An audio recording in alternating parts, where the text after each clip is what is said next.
ದಿನ ನಾನು ಹೇಳಬೇಕು ಅಂತ ಇರೋ ಕತೆ ಗಂಡ ಹೆಂಡತಿ ಜಗಳ. ಈ ಕಥಾ ಭಾಗವನ್ನ ಸ್ವಾಮಿ ಸುಖಬೋಧಾನಂದ ಇವರ ಮನಸ್ಸೇ ರಿಲ್ಯಾಕ್ಸ್ ಪ್ಲೀಸ್ ಈ ಪುಸ್ತಕದಿಂದ ಹೆಕ್ಕಿ ತೆಗೆದದ್ದು. ಕೆಲವೊಮ್ಮೆ ಅಲ್ಲಲ್ಲಿ ಕಥೆಯ ಮಧ್ಯಭಾಗದಲ್ಲಿ ನಾನು ಅನ್ನೋ ಪದವನ್ನ ಹೆಚ್ಚಾಗಿ ಬಳಕೆ ಮಾಡ್ತೀನಿ. ಇಲ್ಲಿ ನಾನು ಅಂತ ಅಂದ್ರೆ ಸ್ವಾಮಿ ಸುಖಬೋಧಾನಂದ ಅವರು ಈ ಕಥೆನ ಹೇಳ್ತಾ ಇದ್ದಾರೆ. ಉದ್ಯಮಗಳಲ್ಲಿ ಸಂಬಂಧದ ಬಗ್ಗೆ ಉಪನ್ಯಾಸ ನೀಡುವುದಕ್ಕಾಗಿ ಸ್ವಾಮೀಜಿಯವರು ಒಂದ್ಸರಿ ಚೆನ್ನೈಗೆ ಹೋಗಿರ್ತಾರೆ. ಚೆನ್ನೈನ ಉಪನ್ಯಾಸದಲ್ಲಿ ಭಾಗವಹಿಸಿದ ಅನೇಕ ದೊಡ್ಡ ಅಧಿಕಾರಿಗಳು, ಉದ್ಯಮಿಗಳು ಕಾರ್ಮಿಕ ಸಂಘಗಳ ಸಮಸ್ಯೆ, ಕಾರ್ಮಿಕರ ಸಮಸ್ಯೆ ಮೊದಲಾದ ವಿಷಯಗಳ ಬಗ್ಗೆ ಬೇಕಾದಷ್ಟು ಪ್ರಶ್ನೆಗಳನ್ನ ಮುಂದಿಟ್ಟಿರ್ತಾರೆ. ಸ್ವಾಮಿಗಳು ಎಲ್ಲಾ ಪ್ರಶ್ನೆಗಳಿಗೂ ಉತ್ತರಿಸುತ್ತಲೇ ಬರ್ತಾರೆ. ಕೊನೆಗೆ ಕಾರ್ಯಕ್ರಮ ಮುಗಿತಾ ಬರುತ್ತೆ, ಎಲ್ಲರೂ ಹೋಗ್ತಾರೆ. ಆದ್ರೆ ಕರಿಕೋಟು ಧರಿಸಿದ್ದ ಒಬ್ರು ಮಾತ್ರ ಸ್ವಾಮಿಗಳ ಎದುರು ಬಂದು ನಿಂತು ಆ ಸ್ಥಳದಲ್ಲಿ ಅಲ್ಲಿ ಸ್ವಾಮಿಗಳು ಹಾಗೂ ಅವರನ್ನು ಬಿಟ್ರೆ ಬೇರೆ ಯಾರೂ ಇಲ್ಲ ಅನ್ನೋದನ್ನ ಖಚಿತಪಡಿಸಿಕೊಂಡು ಅವರೇ ಮಾತು ಪ್ರಾರಂಭ ಮಾಡ್ತಾರೆ. ಸ್ವಾಮಿ, 5,000 ಕಾರ್ಮಿಕರನ್ನು, 5 ಕಾರ್ಮಿಕ ಸಂಘಗಳನ್ನು ಸಂಭಾಳಿಸಬೇಕಾದ ಜವಾಬ್ದಾರಿ ನಂದು. ಕ್ಯಾಂಟೀನ್ ಊಟದಲ್ಲಿ ಉಪ್ಪು ಖಾರ ಹೆಚ್ಚು ಕಡಿಮೆಯಾಗಿದ್ದರೂ ಸರಿ, ಅಥವಾ ದೀಪಾವಳಿ ಬೋನಸ್ನ ಪರ್ಸೆಂಟೇಜ್ ಸ್ವಲ್ಪ ಕುಗ್ಗಿದ್ರೂ ಸರಿ, ನಾನೇ ಸಮಸ್ಯೆಗಳನ್ನ ಎದುರಿಸಿ ಸರಿಪಡಿಸ್ತೀನಿ. ಹೀಗಿರುವುದರಿಂದ ನಾನು ಮೊದಲನೆಯವನಾಗಿ ಆಫೀಸ್ಗೆ ಹೋಗ್ಬೇಕು. ಹಲವು ವೇಳೆ ರಾತ್ರಿ ನಾನು ಮನೆ ಸೇರಲು ಹೆಚ್ಚು ಕಡಿಮೆ 10 ಗಂಟೆ ಸಹ ಆಗುತ್ತೆ. ಇದರಿಂದ ಮನೆಯಲ್ಲಿ ಒಂದೇ ಜಗಳ. ಹೆಂಡತಿ ಮಕ್ಕಳನ್ನ ಸರಿಯಾಗಿ ಗಮನಿಸೋಕೆ ಆಗದಿದ್ದವರು ಮದುವೆ ಯಾಕಾದ್ರಿ ಅಂತ ಈ ರೀತಿ ಎಲ್ಲ ನನ್ನ ಹೆಂಡತಿ ದಬಾಯಿಸ್ತಾಳೆ. ಅವಳ ಮಾತುಗಳನ್ನ, ಮೂದಲಿಕೆಗಳನ್ನ ನನ್ನಿಂದ ಸಹಿಸಿಕೊಳ್ಳಕ್ಕೆ ಆಗ್ತಾ ಇಲ್ಲ. ನಾನು ಕಷ್ಟಪಟ್ಟು ಕಂಪನಿಯನ್ನ ಲಾಭದತ್ತ ನಡೆಸ್ತಾ ಇದ್ದೀನಿ. ನನಗೆ ಒಳ್ಳೆ ಹೆಸರಿದೆ, ಸಂಬಳ ಜಾಸ್ತಿ ಇದೆ, ಪ್ರಮೋಷನ್, ಸ್ಥಾನಮಾನಗಳು ಎಲ್ಲಾ ಇದೆ. ಆದ್ರೆ ಅವಳಿಗೆ ಇದ್ರ ಬಗ್ಗೆ ಹೆಮ್ಮೆ ಇಲ್ಲ. ಆದ್ರೆ ಇದನ್ನೆಲ್ಲ ಅವಳಿಗೆ ಅರ್ಥ ಮಾಡ್ಸಕ್ಕೆ ನನ್ನ ಕೈಲಿ ಆಗ್ತಾ ಇಲ್ಲ. ನಾನ್ ಅವಳನ್ನ ನಿಮ್ ಹತ್ರ ಕರ್ಕೊಂಡ್ ಬರ್ತೀನಿ, ನೀವೇ ಅವಳಿಗೆ ಸ್ವಲ್ಪ ಬುದ್ಧಿವಾದ ಹೇಳ್ಬೇಕು. ಈ ರೀತಿ ಆ ಕರಿಕೋಟಿನ ಮನುಷ್ಯ ಸ್ವಾಮೀಜಿ ಹತ್ರ ಕೇಳ್ತಾರೆ. ಅದಕ್ಕೆ ಸ್ವಾಮೀಜಿ ಈ ರೀತಿ ಹೇಳ್ತಾರೆ. ಆಫೀಸು 5 ಗಂಟೆಗೆ ಮುಗಿದ್ರೆ ಗಂಡ 5:15ಗೆಲ್ಲ ಮನೆಗೆ ಬಂದ್ಬಿಡ್ತಾರೆ. ಮನೇಲಿ ಬೆಳೆದ ಮಕ್ಳಿದ್ದಾರೆ. ಈ ವಯಸ್ಸಿನಲ್ಲೂ ನನ್ ಗಂಡ ನನ್ ಹಿಂದೆನೆ ಸುತ್ತಿ ಬರೋದ್ ನೋಡಿದ್ರೆ ನನಗೆ ತುಂಬಾ ಸಂಕೋಚ, ಕಷ್ಟ ಆಗುತ್ತೆ. ಹೀಗೆ ಅನೇಕ ಹೆಂಗಸರು ಗೊಣಗೊಡೋದನ್ನ ನಾನ್ ನೋಡಿದೀನಿ.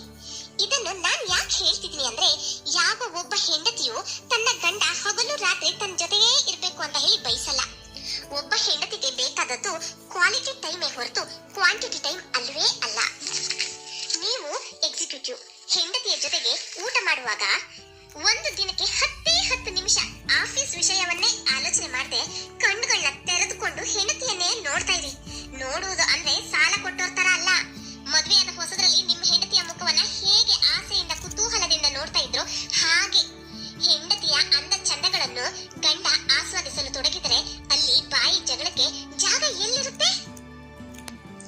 ಹೆಂಡತಿ ಮುಖನ ನೋಡಿ ಆನಂದ ಪಡೋದು ಮಾತ್ರ ಅಲ್ಲ, ಅವಳು ವ್ಯತ್ಯಾಸವಾಗಿ ತಲೆ ಬಾಚ್ಕೊಂಡಿದ್ರೆ ಅದ್ರ ಬಗ್ಗೆ ಹೇಳಿ. ಇಡ್ಲಿ ರುಚಿಯಾಗಿದ್ರೆ ನನ್ನ ಹೆಂಡತಿ ಕೈ ತಗುಲಿದ್ರೆ ಸಾಕು, ಎಂತ ಇಡ್ಲಿಗೂ ರುಚಿ ಬಂದ್ಬಿಡುತ್ತೆ. ಹೀಗೆ ಬರೀ ಬಾಯಿ ಮಾತಿನ ಹೊಗಳಿಕೆಯಾಗದಂತೆ ನಿಮ್ಮ ಹೆಂಡತಿಯ ಒಳ್ಳೆ ಗುಣಗಳನ್ನು ಕಂಡುಕೊಂಡು ಮನಸಾರೆ ಮೆಚ್ಕೊಳ್ಳಿ. ಗಂಡ ಹೆಂಡತಿ ನಡುವೆಯೂ ಹೀಗೊಂದು ಮುಖಸ್ತುತಿ ಬೇಕೇ? ಆಮೇಲೆ ಆ ಸಂಬಂಧಕ್ಕೆ ಏನ್ ಅರ್ಥ ಅಂತೆಲ್ಲ ಕೇಳಕ್ ಹೋಗ್ಬೇಡಿ. ಇದು ಮುಖಸ್ಥಿತಿ ಅಲ್ಲ, ನಿಜ ಸ್ಥಿತಿ.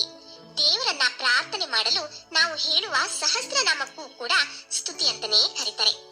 ದೇವರಿಗೆ ಹೀಗೆಲ್ಲ ಸ್ತುತಿ ಪ್ರಿಯವಾಗ್ತದೆ ಅಂದ್ರೆ ಮನುಷ್ಯ ಜೀವಿಯಾದ ನಮ್ ಹೆಂಡತಿರಿಗೆ ಇದು ಪ್ರಿಯವಾಗದೆ ಇರೋಕ್ ಸಾಧ್ಯನಾ? ನಿಮ್ ಹೆಂಡತಿ ನಿಮ್ ಜೊತೆಗೆ ಜಗಳ ಆಡೋ ಮೂಲ ಕಾರಣ ನಿಮ್ ಗಮನವನ್ನ ಅವ್ರ ಕಡೆ ಸೆಳ್ಕೊಳ್ಳೋದು. ನೀವು ನನಗ್ ಮಾತ್ರ ಸ್ವಂತ, ಉದ್ಯೋಗ, ಆಫೀಸು, ಅದು ಇದು ಅಂತ ಯಾವುದಕ್ಕೂ ನಿಮ್ಮನ್ನ ಬಿಟ್ಕೊಡಲ್ಲ ನಾನು ಎನ್ನುವ ತೀವ್ರ ಭಾವನೆ ಅವರಲ್ಲಿ ಇರುತ್ತೆ. ಹೀಗೊಬ್ಬ ತುಂಬಾ ಪ್ರೀತಿಸುವ ಹೆಂಡತಿ ಸಿಕ್ಕಿರುವುದಕ್ಕೆ ನೀವು ನಿಜವಾಗಿ ಖುಷಿ ಪಡ್ಬೇಕು. ಇದನ್ನೆಲ್ಲ ಸ್ವಾಮೀಜಿಗಳು ಆ ಕರಿಕೋಟಿನ ದೊಡ್ಡ ಮನುಷ್ಯನಿಗೆ ವಿವರಿಸಿ ಹೇಳ್ತಾರೆ. ಕೊನೆಗೆ ಕೆಲವೊಂದಷ್ಟು ರೀತಿ ನಿಯಮಗಳನ್ನು ಕೂಡ ಪಾಲಿಸೋಕೆ ಹೇಳ್ತಾರೆ. ಇದರಲ್ಲಿ ಯಾವುದೂ ಕೂಡ ಫಲ ಕೊಡ್ಲಿಲ್ಲ ಅಂತಂದ್ರೆ ನಿಮ್ಮ ಹೆಂಡತಿ ನಿಮ್ಮ ಹತ್ರ ಜಗಳ ಆಡುವಾಗ ಅದನ್ನು ಒಂದು ಸಂತೋಷವನ್ನಾಗಿ ಆನಂದಿಸಲು ಪ್ರಾರಂಭಿಸಿ ಬಿಡಿ ಅಂತ ಹೇಳಿ ಕಳಿಸ್ತಾರೆ. ಸ್ನೇಹಿತರೆ, ಸ್ವಾಮಿ ಸುಖಬೋಧಾನಂದ ಅವರು ಗಂಡ ಹೆಂಡತಿ ನಡುವಿನ ಜಗಳವನ್ನ, ಅದಕ್ಕೆ ಕಾರಣ ಹಾಗೂ ಅದನ್ನ ಹೇಗೆ ಪರಿಹರಿಸಬಹುದು ಅಂತ ಹೇಳಿ ವಿವರಿಸಿದ್ದು ಈ ರೀತಿ. ಇದರ ಕೊನೆ ಮಾತು ಕರುಣೆ. ಕರುಣೆಯ ಮೂಲ ಆಧಾರ ಅಂತಂದ್ರೆ ಕ್ಷಮೆ. ಗಂಡ ಹೆಂಡತಿ ಹೇಗೇ ಇರಲಿ, ಚಿಕ್ಕ ಚಿಕ್ಕ ತಪ್ಪುಗಳು ಆಗುವುದು ಸಹಜ. ಒಬ್ಬರು ಮಾಡುವ ತಪ್ಪನ್ನು ಇನ್ನೊಬ್ಬರು ಮನ್ನಿಸುವ ರೀತಿಯೇ ದಾಂಪತ್ಯ ಬದುಕಿನ ಉನ್ನತ ನಡವಳಿಕೆ. ಈ ವ್ಯಕ್ತಿತ್ವವನ್ನ ರೂಪಿಸಿಕೊಂಡಾಗಲೇ ಗಂಡ ಹೆಂಡತಿಯರ ಸಂಬಂಧ ಪೂರ್ಣತೆ ಪಡೆಯುವುದು. ಸ್ನೇಹಿತರೆ, ಈ ಕತೆ ನಿಮ್ಗೆ ಇಷ್ಟ ಆಗಿದ್ರೆ ಖಂಡಿತ ಸಬ್ಸ್ಕ್ರೈಬ್ ಮಾಡೋದನ್ನ ಮರಿಬೇಡಿ. ಎಲ್ಲರಿಗೂ ಧನ್ಯವಾದಗಳು.